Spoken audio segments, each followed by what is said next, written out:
Cette vidéo est sponsorisée par NordVPN. Et si on fabriquait un vêtement à partir de peluches de nombril? Je veux dire, ces bouloches, à la base, elles sont produites quotidiennement dans nos nombrils, avec les fibres des t-shirts que l'on porte, et ces bouloches-là finissent soit à la poubelle, soit dans le drain de la douche. C'est dommage, non? Une ressource naturelle inexploitée comme ça? Alors voici ma proposition. Faisons-en une tuque, ou une écharpe, ou encore un t-shirt. Puisque les peluches viennent des t-shirts, autant refaire un t-shirt. Il me suffit de récolter juste assez de bouloches pour les assembler et en refaire un t-shirt. Par contre, combien de peluches il me faut pour recréer un t-shirt, ça... mystère.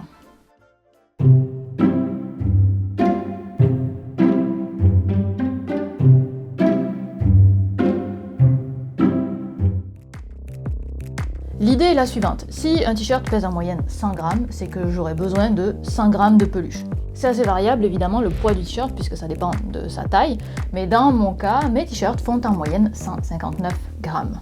Et on va se prendre une petite marge de sécurité parce que dans les peluches, en réalité, il n'y a pas que des fibres, il y a aussi tout un tas d'autres particules, de la sueur, des poussières de maison, c'est tout un microbiote qui vit là-dedans en fait. Donc une fois qu'on aura nettoyé les peluches, il faut prévoir une certaine perte de volume et de poids. Alors on se prend, disons, une marge un peu haute, on va dire qu'on cherche à récolter 200 grammes. Parfait. Alors, sachant que le poids d'une peluche semble être autour de 1,25 mg, si on prend la médiane et non pas la moyenne, ça nous fait 160 000 jours, soit 438 ans.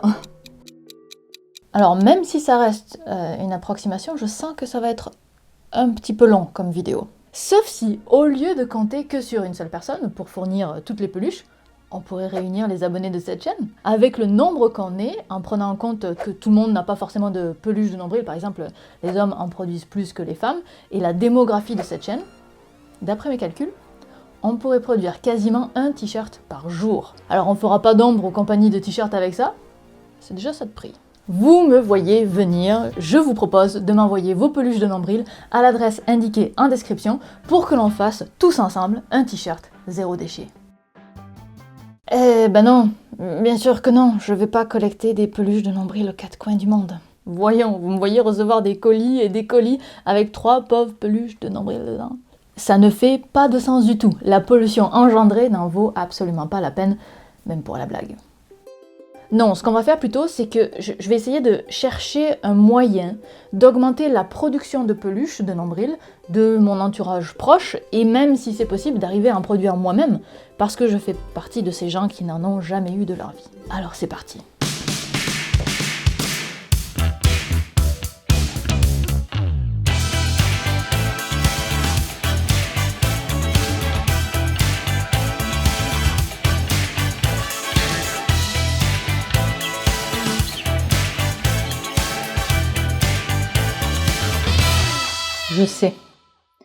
Je sais comment augmenter la production de peluches. Alors ça, c'est un nombril.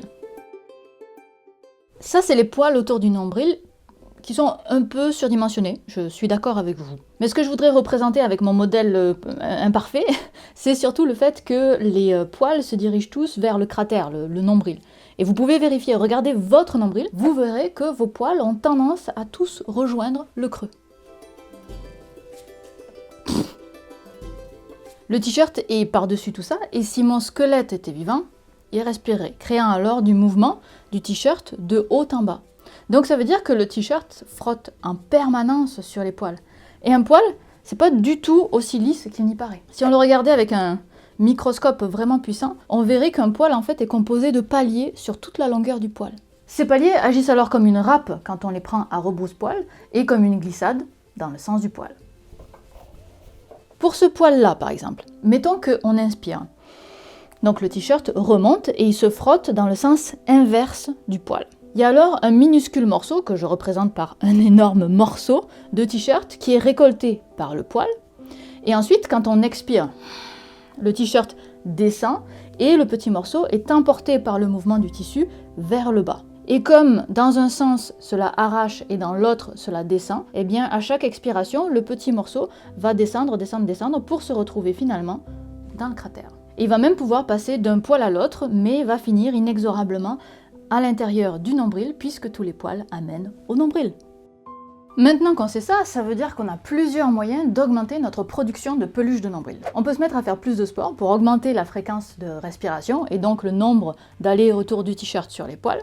On peut essayer de rendre le poil le plus rêche possible pour augmenter l'effet de râpe. Comment? Ça je sais pas. En tout cas, se raser la zone par là en espérant rendre le poil plus rêche, ça ne fonctionnerait pas. Je vous renvoie vers une de mes précédentes vidéos sur les poils où on défaisait pas mal de mythes à ce sujet. Et en fait, si vous rasez, c'est même tout à fait contre-productif parce que vous enlevez vos râpes, donc il est quasiment garanti que vous n'aurez plus de peluche.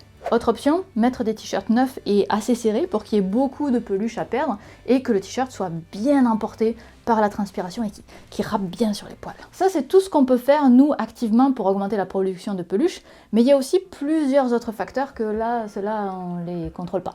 Parce que par exemple, être poilu, ça aide. Récolter des peluches est directement lié à la quantité de poils que l'on a, d'où le fait que les hommes soient les plus concernés par la production de peluches de nombril. Autre élément qu'on ne maîtrise pas mais qui aiderait, avoir un nombril en forme de cratère et non avec une sorte de volcan au milieu. 96% des gens qui ont des peluches de nombril ont un cratère.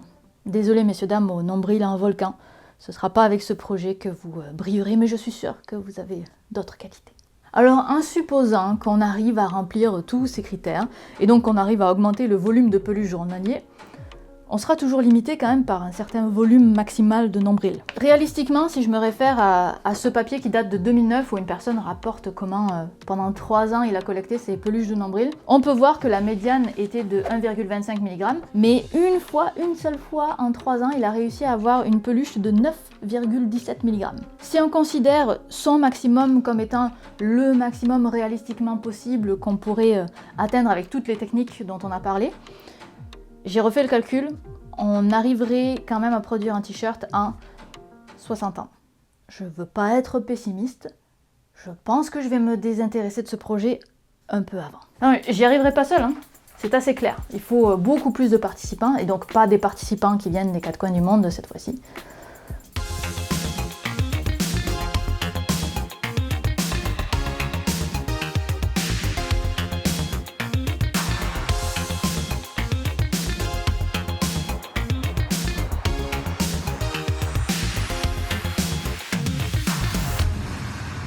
Et donc, c'est bien mignon tout ça, mais qu'est-ce qu'on fait avec des milliers de boules de fibres pour en faire un fil?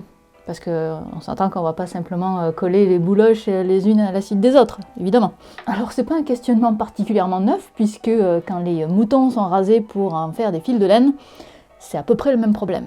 On va alors suivre cette méthode ancestrale qui consiste simplement en premier à laver les fibres, ça a l'air très très nécessaire, à les peigner pour que toutes les fibres soient bien parallèles et pas tout en boule comme ça, on appelle ça le cardage. Et on en récupère une sorte de voile de fil où toutes les fibres sont alignées justement. Ensuite, il reste plus qu'à faire la filature, c'est-à-dire à prendre le voile de fil et à les étirer les uns par rapport aux autres en les tordant. Badabim badaboum, on a un fil. Il n'y a plus qu'à. En fait, c'est même pas vrai.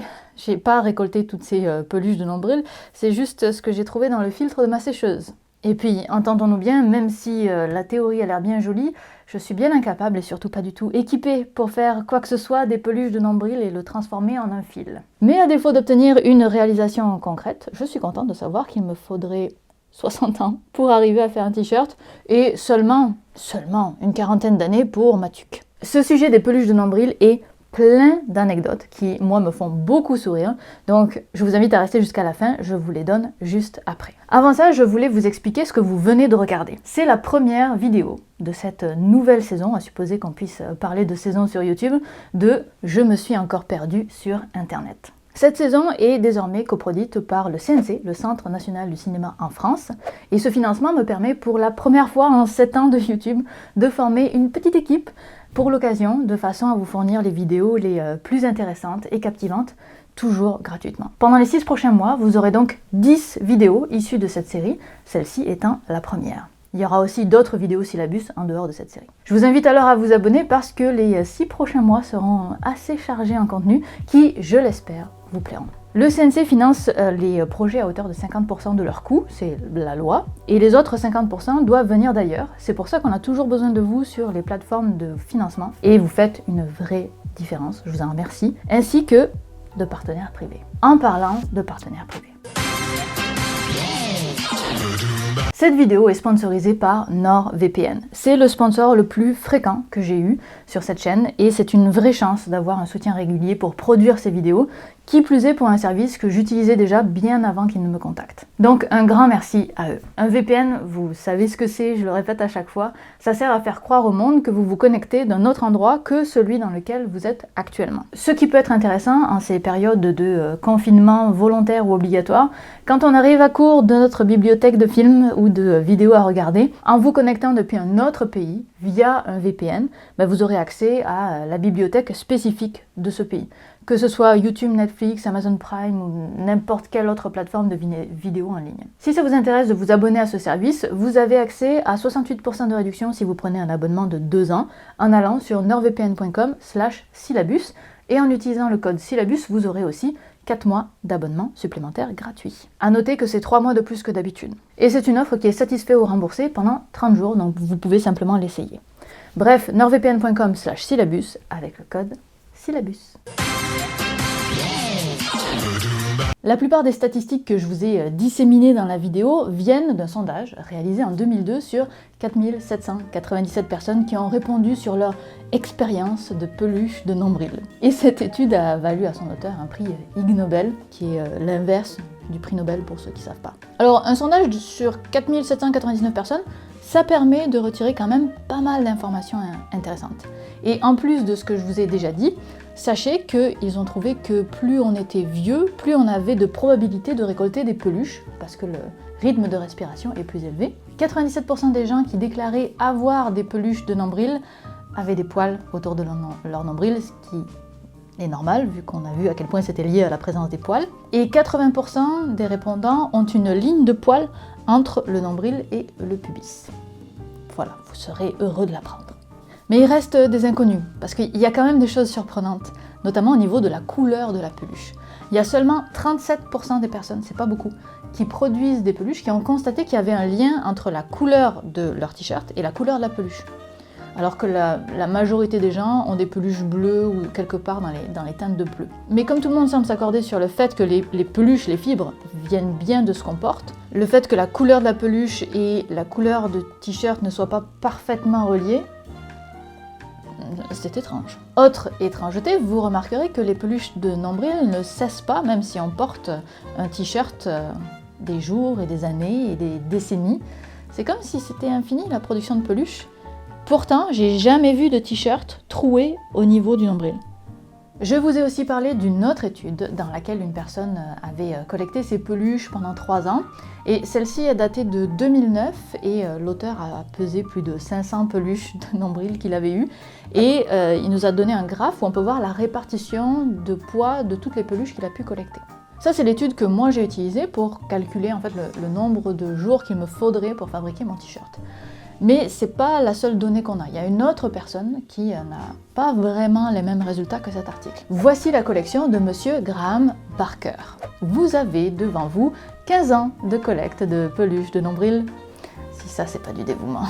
Et contrairement à l'étude que moi j'ai utilisée, qui était publiée, lui, il a récolté autour de 3 mg de peluches par jour en moyenne, soit quasiment 2 fois plus que ce que je vous ai présenté. Cela dit, même en considérant le double, ma conclusion aurait été la même, je n'allais pas faire ce t-shirt quoi qu'il arrive. Et la collection de Monsieur Barker lui a valu un Guinness record en 2000. Voilà. Une autre étude, il y a vraiment beaucoup d'études sur ce sujet, s'est intéressée aux habitants des peluches de nombril. Vous savez, les petits machins invisibles, là, genre des bactéries. 2368. Ils ont trouvé 2368 espèces différentes dans 60 échantillons de peluches de nombril. Et ils estiment que c'est un nombre sous-estimé. Enfin, pour terminer, vous serez heureux d'apprendre qu'il existe des brosses à nombril pour brosser son nombril. Sur ce, je vous souhaite une excellente journée. Partagez cette vidéo, abonnez-vous. Les prochains mois vont être assez cool. Bye!